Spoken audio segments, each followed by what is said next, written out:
And it's that time of the season. You know when the NBA season's coming along, right? When you get the top 100 list. But first, I haven't forgotten.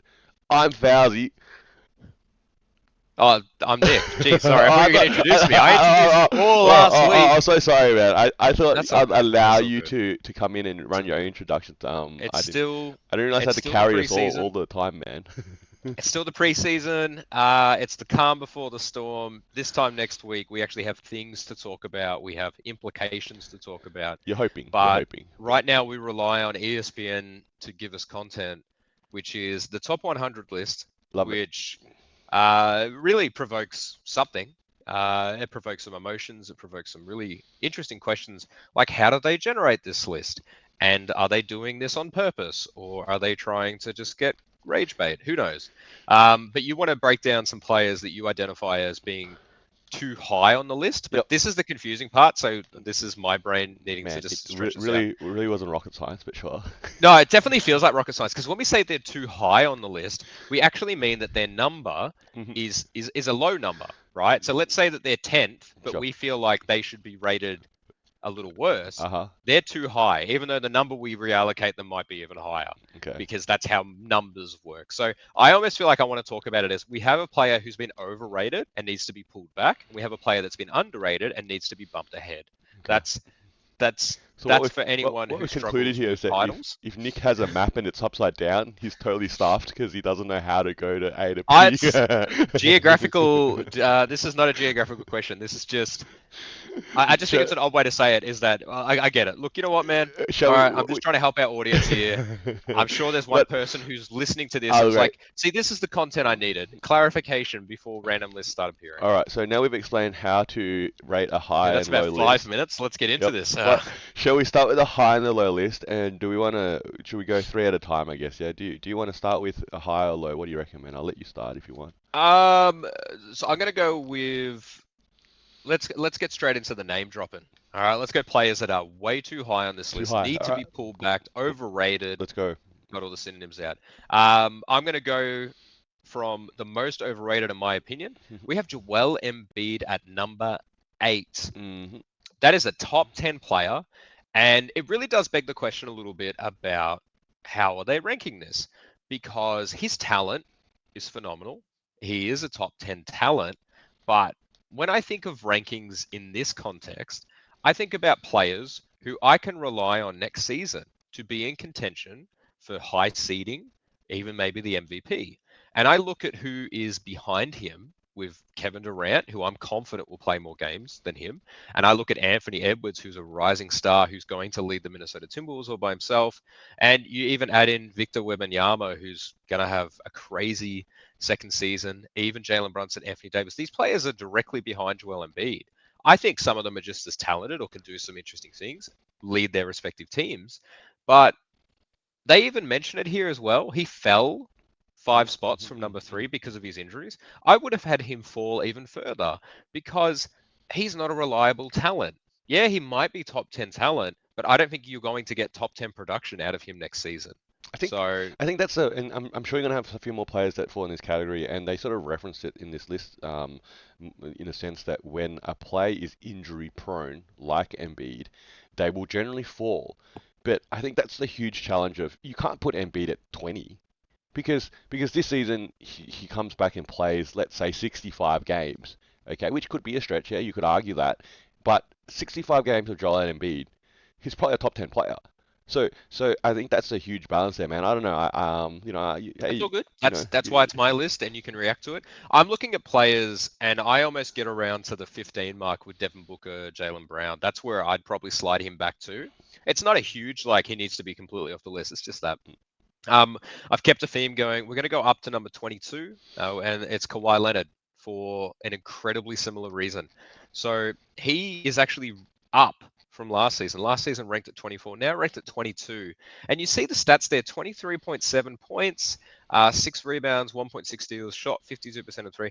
This feels like a bit of a legacy pick because those stats don't jump off the page, and there's technically players above him that have just as good or higher stats. But we already have confirmation he's not going to be playing at certain sections in the season. And is he a top 22 talent anymore? I think there's a bigger conversation about newsflash: the Toronto Raptors won the championship 6 years ago, basically. Um, it's he's past it. He's past it. That moment in time has passed, and that's you know what that's a testament to how legendary that run was because he is legitimately coasting. The rest of his career has coasted on that one season's effort because he's never played a full season ever again. He actually plays less games like almost every single season. And when he plays, he's phenomenal, but we know he's not going to. And that doesn't matter if it's the playoffs or the regular season. And your third player is a guy Yeah. that has no knees either, correct? No, no, no. So Like, this is okay. So I'm taking a stab at this one. I'm actually going to go with Derek Lively the second. where's he rated? He is ranked at 56, so 56. Let's much have a further look. up the list. Too high. Too He high. is Wow. Okay. too high. Too high. So my rationale for this was he is a sophomore and potentially can have a sophomore slump. So that's a projection that can happen. It does happen to a lot of players. Very good finisher, right? Field goal percentage is a very strong thing here, but incredibly reliant on probably Luka. He is definitely a beneficiary of Luka Doncic's talent. He also only plays at least at present about 26 to 28 minutes a game. It is surprising to see him, and you're probably noticing this in real time. He is wedged between Jaren Jackson Jr., a Defensive Player of the Year, who was injured last season, and Darius Garland, who has been an all-star for the Cleveland Cavaliers. I personally think that's incredibly high for a role player when you've got, say, Josh Hart at 61, who's, had a really breakout season, potentially poised to have a big role with the Knicks. Desmond Bain being behind him as well, who was clearly the second best player on Memphis. It felt like an odd spot to put a sophomore who may not see the court more than 30 minutes a game. What do you think? Hey, look, if out of your three names there, I'll buy in with you, man. Look, Derek Lively seems a little bit high, a little bit high. Yeah, look, I think this is the opposite end of that spectrum where now you're having a young guy come into the league 1 year and projecting where he goes from now. So there's a level of Yes. potential, just like the whole Kawhi at 20 something still, you still got to do with his potential.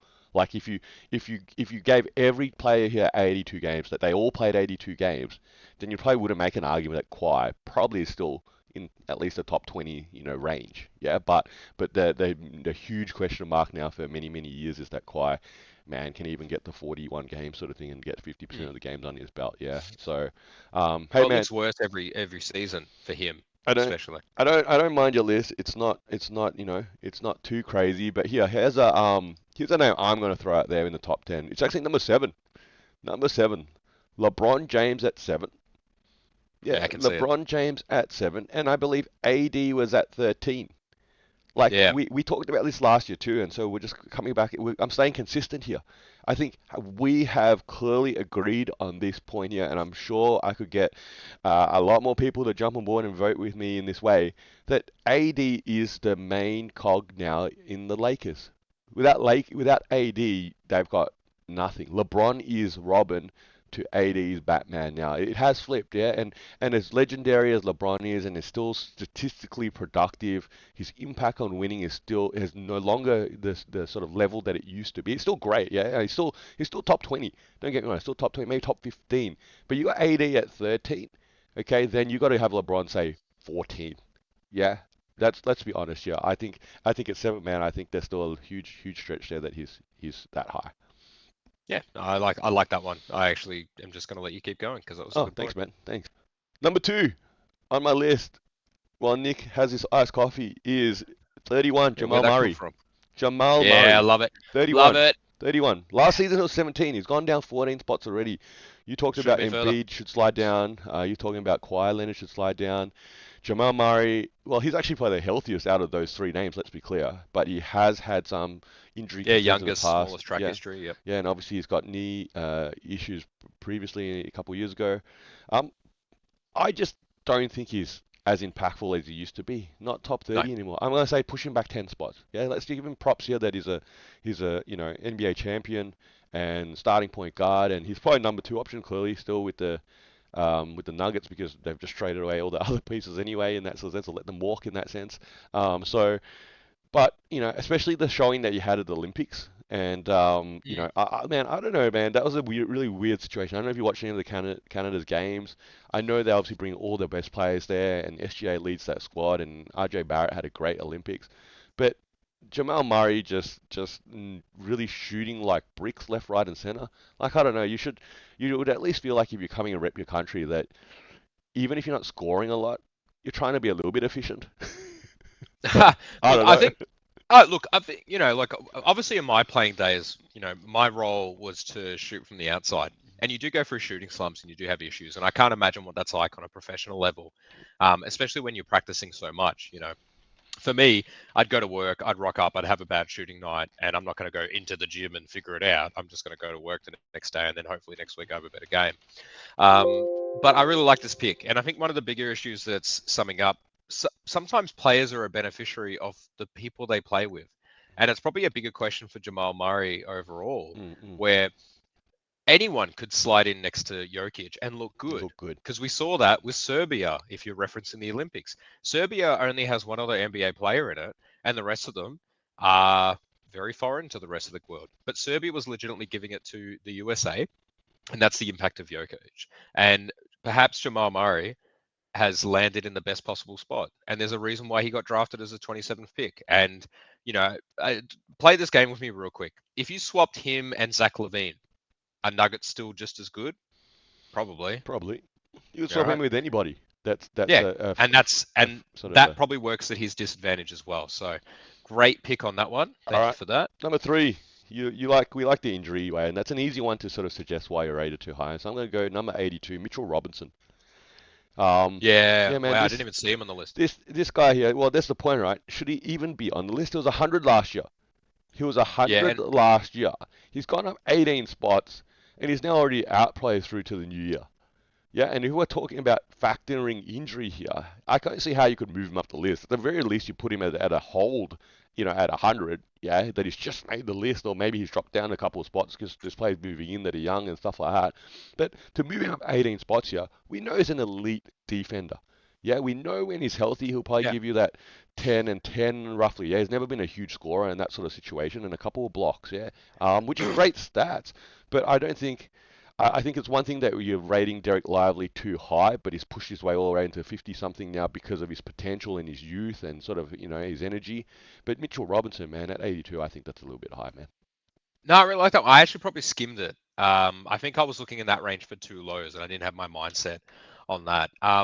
Yeah, you're looking at a player who is directly next to Miles Turner and Marcus Smart. Marcus Smart being a Defensive Player of the Year, obviously having the injury season, which is surprising because that's probably one of the few injury players that could have And been he went down hit. like 30 spots nearly because of that Correct. injury. And Miles Turner, who actually was really good for Indiana, and Indiana was really competitive against Boston. So it's surprising to see him also slide. Like But every then you player that's scroll up a injured, tiny you should bit. go down. But Mitchell Robinson went up every time. Correct. It's not down. consistent. But also, I think we both would confidently say Nas Reed being below him doesn't make a lot of sense. Isaiah Hartenstein, who was on the Knicks and was doing the role that he wasn't doing because he was injured, should be higher than him. Yeah, great pick. Love that one.